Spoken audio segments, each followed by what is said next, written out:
Dr. Spergel is chair, Department of Astrophysical Science at Princeton, and he gave a presentation which is on YouTube entitled Dark Energy, Dark Matter, and Inflation, New Physics or 21st Century Phlogiston. Well, earlier in the afternoon I was taking a nap, and as I'm listening to the audio of this particular YouTube, I find that I awoke suddenly, or perhaps my attention was aroused at about 41 minutes into this presentation. I must have thought it was very important because I took the trouble to write down into a Word document what Dr. Spergel said. Dr. Spergel said this: "The inflationary model predicts the basic properties observationally.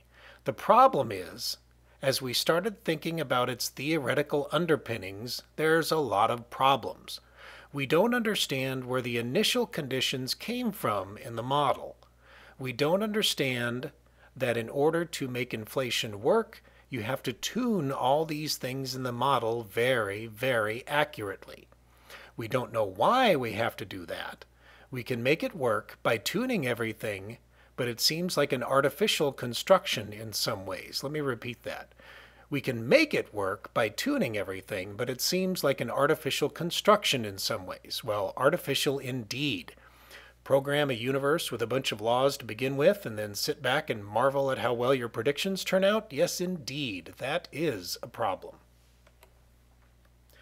So I'd printed this document 7 minutes after the first WMAP document, but I came back after my nap to make sure I got a good and accurate picture of the latest 9-year WMAP data. This printout shows atoms at 4.6%, dark matter at 23%, and dark energy at 72%.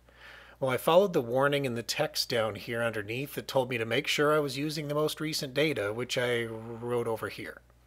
Atoms are still at 4.6%, but dark matter is at 24%, and dark energy is at 71.4%. So I wrote at the top the apparent conditions at the moment of the CMB, hot ionized gas. And remember, so this pie chart here is the pie chart of at the time of the cosmic microwave background, 360,000 years after the Big Bang, and this is today. The next thing I did was circle a definition of dark matter, and to be sure I understood both terms, I copied them both down. Dark matter, different from atoms, does not emit or absorb light. It has only been detected indirectly by its gravity. Dark energy, a force that, quote, acts as a sort of anti-gravity. This energy, distinct from dark matter, is responsible for the present-day acceleration of the universal expansion. Well, the last thing I wrote on this sheet were some words from Genesis, because I started to get mystified. I wrote without form, which I underlined, and void, which I noted with the words visible and ultraviolet light. On the face of the deep, and I drew a line from the word face to the word equilibrium, and then I wrote Spirit of God hovering over the waters. For some reason, I'm not sure. Probably to try and describe something indescribable except by mathematical formulas and calculations, which the author or authors of the Torah did not have access to. So, draft 3, here it is. I tried to capture, again, just about everything I can sort of understand about cosmology with this illustration in my notes. But again, before I talk about that and really embarrass myself, I want to show you the artist's illustration of the same thing I'd come across before. This is the illustration you may have seen before. It shows the quantum fluctuations toward the very beginning with a bright light, followed by a period of inflation, then the CMB afterglow pattern 380,000 years into the process. There are the dark ages, the first stars forming after 400 million years, probably quasars and weird stuff in here somewhere. And then for most of the 13.7 billion years, the development of galaxies and planets, with a note about dark energy accelerated expansion. So, here is my model with a few added features. I have the cosmic microwave background with a note that it resembles Planck's black body curve, which is thermal equilibrium, hot and dense.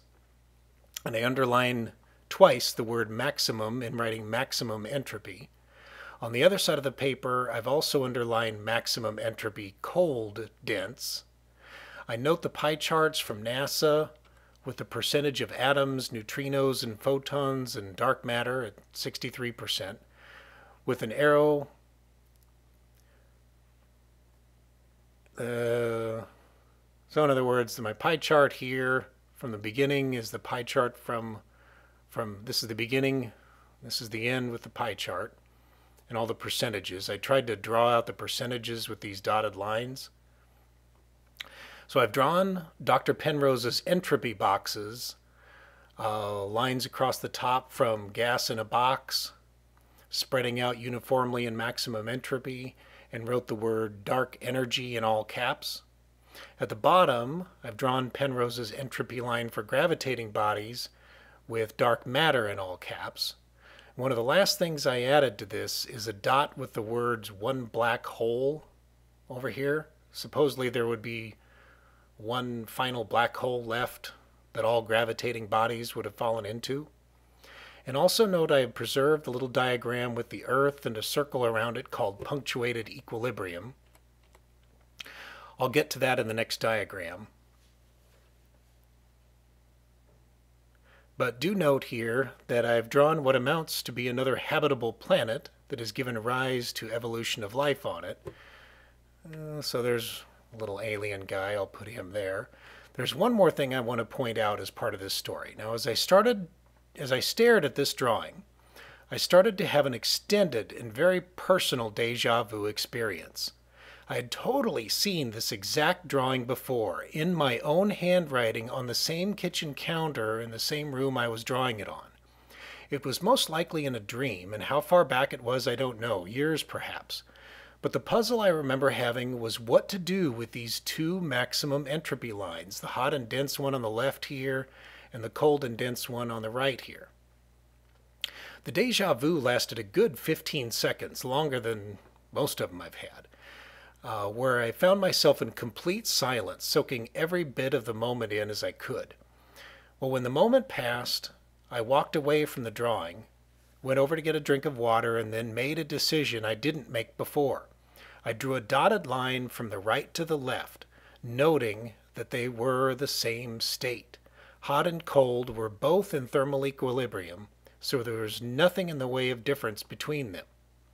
It doesn't make sense, but it has to be that way. The beginning is the end. The end is the beginning. They are the same state.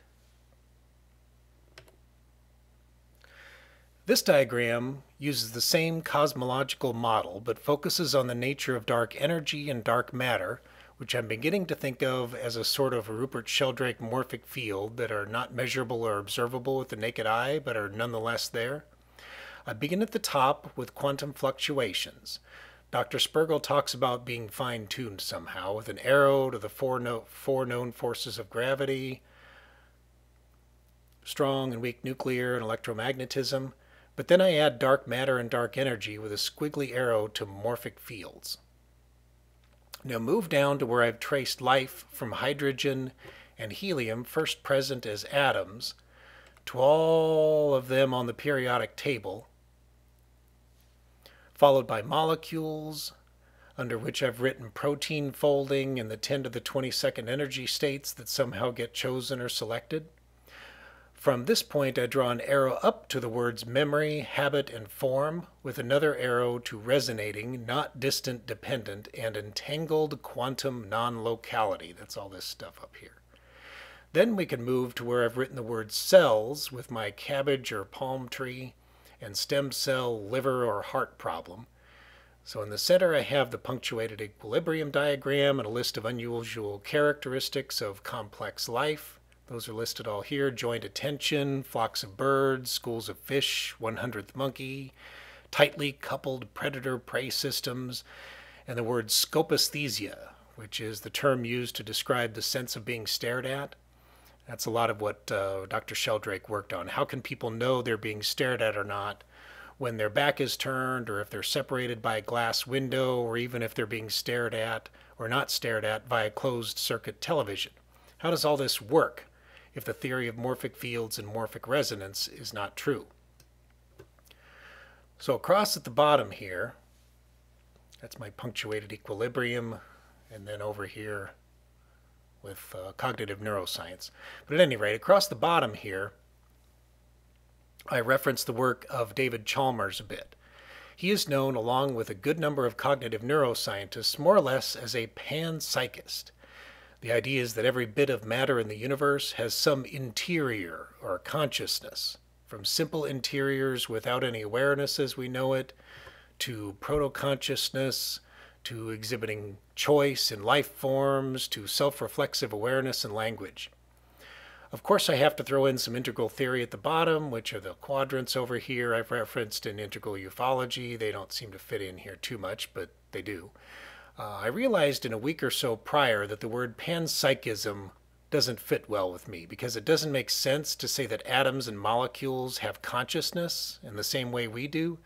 So I consider myself a pan-depthist and wrote pan-depthism here. Everything in the universe has depth, but that's another story. Stay tuned for the next part.